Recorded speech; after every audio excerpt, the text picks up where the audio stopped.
नमस्कार, बहुत बहुत स्वागत है आपका न्यूज 18 के डिजिटल प्लेटफॉर्म पर। मैं हूं आपके साथ ऋतु ज्ञानवादी। भारत में कोरोना ने एक बार फिर से पैर पसारना शुरू कर दिए हैं। इसके नए वेरिएंट से अब तक 1000 से ज्यादा लोग पॉजिटिव पाए गए हैं और यह सिलसिला लगातार जारी है। भारत के अलग अलग राज्यों से रोजाना कई मामले सामने आ रहे हैं, तो वहीं कुछ लोगों की मौत की भी खबर सामने आई है। इसे देखते हुए केंद्र सरकार की तरफ से तमाम तरह की सावधानियां बरती जा रही हैं। साथ ही राज्यों को भी निर्देश दिए जा रहे हैं। स्वास्थ्य मंत्रालय ने आज कोविड के जो ताजा आंकड़े जारी किए हैं, उनके मुताबिक भारत में कोरोना के टोटल एक्टिव केस 1009 पहुंच चुके हैं, जिनमें से 752 केस ऐसे हैं जिनकी पुष्टि पिछले एक हफ्ते के दौरान हुई। तो वहीं कोविड की वजह से देश में 7 लोगों की मौत हो चुकी है। महाराष्ट्र में 4, केरल में 2 और कर्नाटक में एक व्यक्ति की कोविड से मौत हो गई। माना जा रहा है कि भारत में कोविड में बढ़ते केस 2 नए वेरिएंट्स की वजह से हैं और इस वजह से राजस्थान में एक जान चली गई, जिसकी पुष्टि भी हो चुकी है। और अगर हम वेरिएंट्स का जिक्र करें, जिनका नाम है NB 1.8.1 और LF.7, विश्व स्वास्थ्य संगठन ने इन दोनों वेरिएंट्स को वेरिएंट्स अंडर मॉनिटरिंग यानी निगरानी वाले वेरिएंट्स की कैटेगरी में रखा है। इन्हें अभी वेरिएंट्स ऑफ कंसर्न या वेरिएंट्स ऑफ इंटरेस्ट के रूप में नहीं बांटा गया है। इसलिए फिलहाल कोविड के बढ़ते मामलों को लेकर डरने की जरूरत नहीं है, लेकिन हर किसी को सतर्क रहना जरूरी है। इसीलिए डॉक्टर्स का भी कहना है कि कोविड को लेकर देश में लोग जो सावधानियां पहले बरतते थे, जैसे मास्क पहनना, हाथों को साबुन से धोना और भीड़ भाड़ वाली जगहों पर जाने से कहीं ना कहीं बचना, उनका पालन अब शुरू कर देना चाहिए।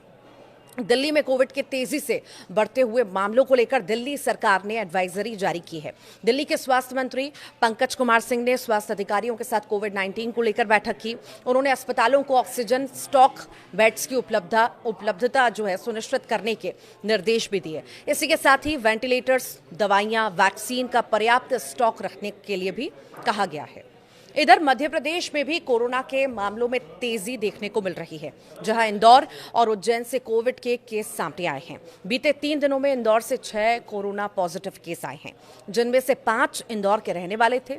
देश में लगातार इसी तरह स्थितियां बनी हुई हैं। कोरोना के मामले एक बार फिर से रफ्तार पकड़ने लगे हैं। हफ्ते भर में ही यहां संक्रमण के मामलों में तेजी से वृद्धि हुई है, जिसने लोगों को डरा भी दिया है। ऐसे में लोगों के मन में भी कई तरह के सवाल हैं। कई लोग लॉकडाउन की बातें भी सोशल मीडिया पर कर रहे हैं। ऐसे में आइए जानते हैं कि यह फैसला कब लिया जाता है और इसके क्या नियम हैं। लॉकडाउन ऐसे ही दरअसल नहीं लगाया जाता। सरकार की तरफ से यह फैसला तभी लिया जाता है जब कोरोना से होने वाली मृत्यु दर काफी ज्यादा हो जाए, यानी कोरोना फैलने से लोगों की मौत का बहुत ज्यादा खतरा हो। ऐसे में तमाम मार्केट और बाकी चीजें बंद कर दी जाती हैं। लॉकडाउन आखिरी विकल्प होता है। इससे पहले सरकारों की तरफ से कुछ हल्की पाबंदियां लगाई जाती हैं और लोगों को सावधान रहने के लिए कहा भी जाता है। पैनिक होने की जरूरत नहीं है। कोरोना की पहली और दूसरी वेव में दुनिया भर में तबाही मची तो थी, जिसके बाद सब कुछ बंद करना पड़ा था और इसका सरकारों को नुकसान भी झेलना पड़ा। हालांकि अब लोगों ने कोरोना की वैक्सीन लगवाई है, साथ ही बूस्टर डोज भी लिया है, इसलिए कोरोना के वेरिएंट इतने घातक नहीं हैं। कुल मिलाकर लॉकडाउन जैसी स्थिति फिलहाल नहीं होने वाली है। ऐसे में आपको पैनिक होने की बिल्कुल भी जरूरत नहीं है। आपको खुद से कोरोना प्रोटोकॉल फॉलो करना है और आप इस वायरस से सुरक्षित रहेंगे।